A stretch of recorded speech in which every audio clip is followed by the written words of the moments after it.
Protossarin kanssa käydyt keskustelut Menaseen liittymisestä oli varmaan pisimmät sopimusneuvottelut, mitä meillä on koko historian aikana ollut Menasessa. Se vaati tosi monta keskustelua, kasvatusta ja netin välityksellä, että päästiin molempiin osapuoliin tyydyttävään ratkaisuun. Tarkoituksen alun perin oli, että Protossarista olisi tullut Fusorin joukkuekaveri, mutta sattumien kautta kuitenkaan niin ei sitten käynyt. Ja Protossar onkin nyt yksi edustamassa StarCraft 2 meillä.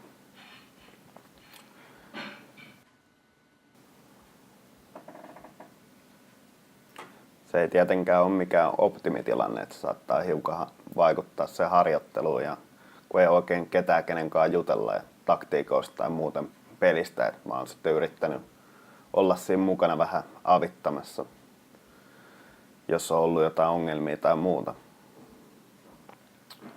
Mutta ehkä Suomesta löytyy vielä uusia tähtiä jossain vaihteessa, mitä me voidaan sitten hommata pelaajiksi, niin saataisiin uusia pelaajia myös Suomeen kasvatettua StarCraftissa.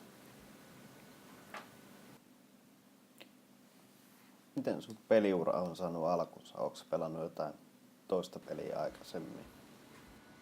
No, kaikki nyt on alkanut siitä, että ollaan täällä kotona konsoleilla pelattu ja veljen kanssa vähän kilpailtu eri peleissä. Ja sit sitä kautta ehkä tuossa 2007 vuoden lopulla saatiin tietokone ensimmäisen kerran, jossa oli netti. Niin sitten sitä kautta tuli StarCraft 1 tutustuttua ja sitten mä seurasin StarCraft 1 varmaan vuoden ajan siinä sitä ammattiskeneä Koreassa. Ja sitten sen vuoden jälkeen suunnilleen niin mä aloin pelata itsekin sitä enemmän. Ja sitten 1,5 vuotta siihen tuli paukutettua sitä näppäimistöä. Ja sitten sen jälkeen kun StarCraft 2 beta tuli, niin sitä aloin pelaamaan. Ja sitten siitä lähtien sanotaan, kun StarCraft tuli 2010 vuonna, niin sitten seuraavana vuonna ensimmäinen turnausvoitto ikinä oli toi joku Excelonin järjestämä suomalainen nettiturnaus. Ja sitten sen jälkeen aika lailla nopeasti tuli toi Landtrekista 3.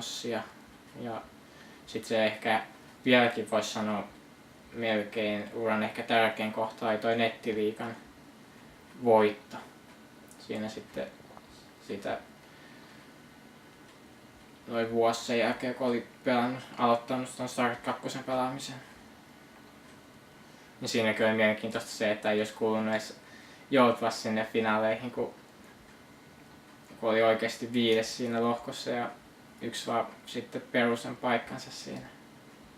Sinänsä ja onnekas yhteensattuma siinä mielessä.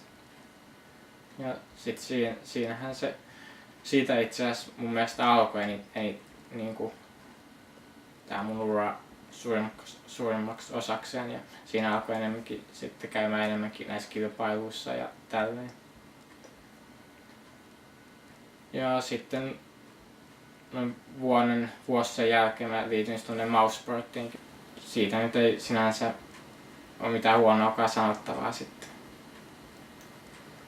Ja sitten myös silloin kun mä liityin just ennen sinne tiimiin, niin silloin oli ehkä se toinen kohokohta siinä kesällä, kun Dreamhackeissa pärjäsin ihan hyvin ja sitten peli muutenkin tuntui kulkemaan tosi hyvin. Pelaat kuitenkin nykyään Team Menasessa. Kaikki on tainnut mennä ihan hyvin. No, meillä on mennyt Menasen kanssa tähän mennessä ainakin tosi hyvin ja managerit on aktiivisia ja jos nyt jotain pitäisi niinku katsoa, niin mistä niinku ei sinänsä olisi tyytyväinen, niin on, että ei ole tiimikavereita tai joidenkaan pelata ja jutella, mutta se nyt on vaan sitten silleen, että muuten on, tai itse asiassa kaikin puolin mennyt hyvin Menasessa, että ei mitään huonoa sanottavaa.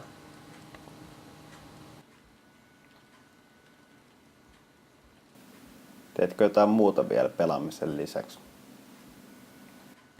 No, golfia joskus pelataan tuossa perheen kanssa tai Joanan ja isän kanssa. Sillä ihan ajanviettona.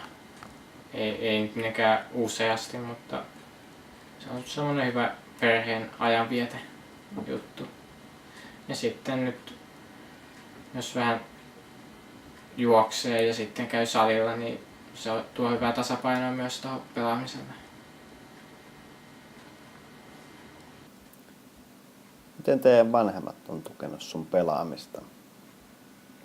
Onko ne ollut mukana tapahtumista tai jotain muuta? Meidän vanhemmat on tukenut meitä tosi paljon.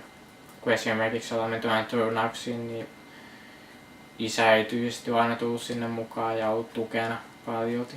Ja sitten, jos on ollut vaikeuksia päästä turnauksiin, eikä ole saanut kunnollista tukea sinne, niin aina on tullut avuksi siinä. Ja sitten antaa ne mulle mahdollisuuden myös nyt tämän 1 vuoden treenata kovaa ja ottaa 1 välivuoden koulustakin. Olit just hetki sitten DreamHack Bukarestissa pelaamassa. Miten se reissu meni ja jäikö jotain hauskoja tarinoita mieleen? Mä osallistuin tuonne DreamHack Bukarestiin just vähän aikaa sitten.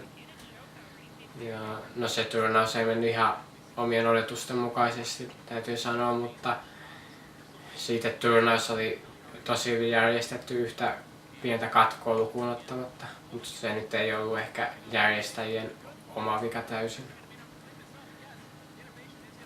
Ja sitten siitä matka mentiin Setin ja Ensin porukoiden kanssa. Ensin oli omassa hotellissaan, niin sitten me mentiin Setin kanssa eri hotelliin. Meillä oli vähän lähempänä sitä itse turnauspaikkaa, niin pääsi kävellen aamulla sinne sitten. Ainut ongelma siellä hotellissa oli se, että siellä ei ollut aamupalaa, niin sitten vähän tuli syötyä aamulla vähän huonosti ennen turnausta. Ei välttämättä sen takia nyt yhtään huonommin mennyt turnaus, mutta aina semmoinen pikku miinus oli siinä. Ja sitten täytyy sanoa, että se hotellissa tapahtui vesivahinkokin ja oli vähän ongelmia oven kanssakin. Ja, vähän negatiivinen muistikuva jäi siitä hotellista, mutta ja sitten vielä tuli kipeäksikin siinä samalla matkalla. En sitten tiedä minkä takia tai mistä, mutta että hotelli ja kipeäksi tuleminen ei ole niin hyvä, mutta muuten tosi hyvin kyllä meni matka, vaikkei nyt ihan odotusten mukaisesti välttämättä itse turnaus mennyt.